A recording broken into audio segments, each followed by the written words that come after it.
Hey guys, welcome back. Another Consider Jesus America history video. In an effort to conserve the history of the country, and also I'm learning about it. John was also kind of diving into it, learning about it. What does the Declaration of Independence? What is in case you don't remember high school and all of that, like some of us, the Bill of Rights, and we're just exploring these things. So I went and bought first this books, the Constitution, and it had all of these Henry Lee's resolution, given like the build up to the Declaration. And now we are in the we last episode we had began the Declaration of Independence, and I can reread the intro. June 10th, 1776. The Second Continental Congress appointed a committee consisting of Thomas Jefferson, James Madison, Benjamin Franklin, Robert R. Livingston, and Roger Sherman to draft a Declaration of Independence. The Congress adopted the Declaration on July 4th, 1776, with the Declaration signing by 56 signatories. The American colonies formally severed ties with their mother country, England. And so you can go back to the last episode to hear the beginning, and I'm going to pick up where I left off.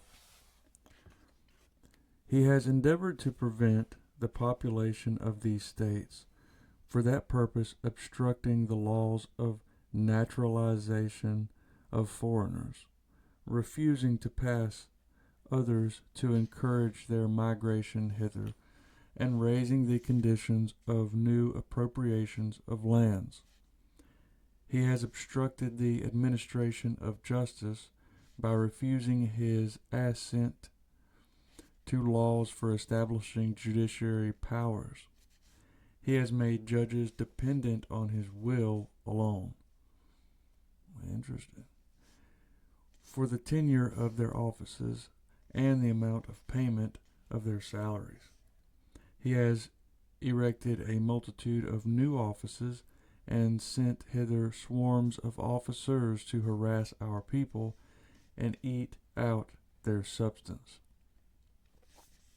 He has kept among us in times of peace standing armies without the consent of our legislatures. He has affected to render the military independent of and superior to the civil power. He has combined with others to subject us to a jurisdiction foreign to our Constitution and acknowledged by our laws, giving his assent to their acts of pretended legislation. For quartering large bodies of armed troops among us, for protecting them by a mock trial from punishment for any murders which they should commit on the inhabitants of these states. For cutting off our trade with all parts of the world, for imposing taxes on us without our consent, for depriving us in many cases of the beliefs of trial by jury, for transporting us beyond seas to be tried for pretended offenses, for abolishing the free system of English laws in a neighboring province, establishing therein a arbitrary government, and enlarging its boundaries so as to render it at once an example and fit instrument for introducing the same absolute rule into these colonies.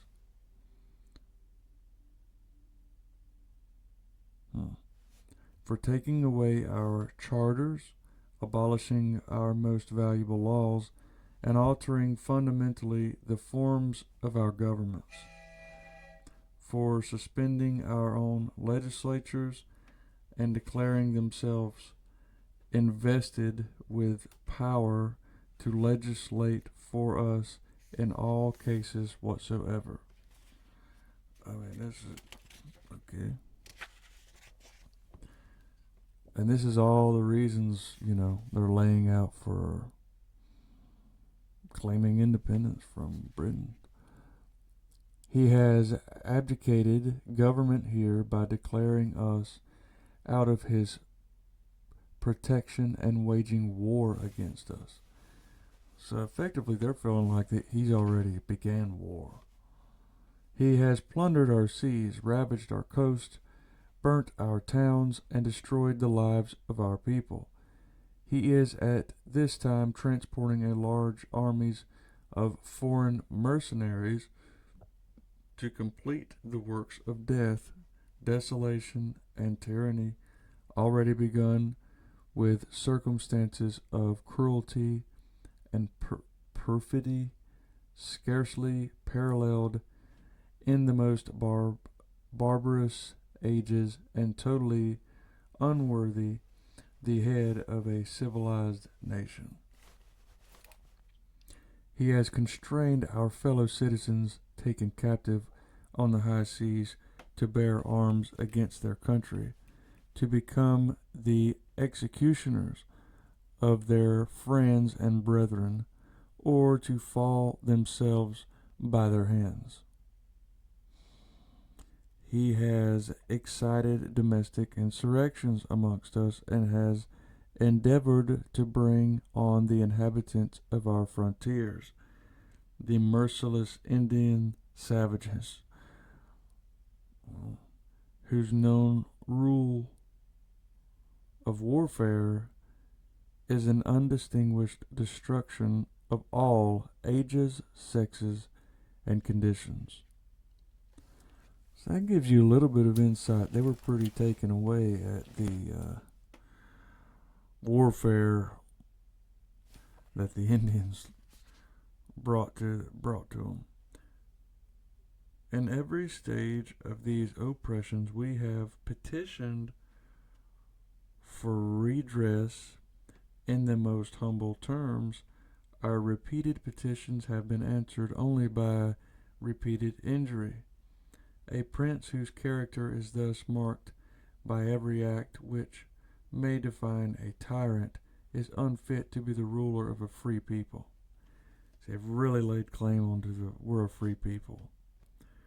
Nor have we been wanting in attentions to our British brethren. We have warned them from time to time of attempts by their legislature to extend an unwarrantable jurisdiction over us. We have reminded them of the circumstances of our immigration and settlement here. We have appealed to their native justice and magnanimity, and we have conjured them by the ties of our common kindred to disavow these usurpations, which would inevitably interrupt our connections and correspondence. They too have been deaf to the voice of justice and consanguinity. We must therefore, in the necessity which denounces our separation, and hold them as we hold the rest of mankind, enemies in war, in peace, friends. Enemies in war, and in peace, friends. Interesting saying. We therefore, the representatives of the United States of America in General Congress, assembled appealing to the Supreme Judge of the world, once again calling on God, for the rectitude of our intentions, do in the name and by authority of the good people of these colonies solemnly publish and declare that these united colonies are and of right ought to be free and independent states, that they are absolved from all allegiance to the British Crown, and that all political connection between them and the state of Great Britain is and ought to be totally dissolved, and that as free and independent states they have full power to levy war, conclude peace, contract alliances, establish commerce, and to do all other acts and things which independent states may of right do. And for the support of this declaration, with a firm reliance on the protection of divine providence, we mutually pledge to each other our lives, our fortunes, and our sacred honor. Wow. So you've got Georgia, North Carolina, South Carolina, each one of these signed. Massachusetts, Maryland, Virginia, Pennsylvania, Delaware, New York, New Jersey, New Hampshire, Massachusetts, Rhode Island, Connecticut, and New Hampshire.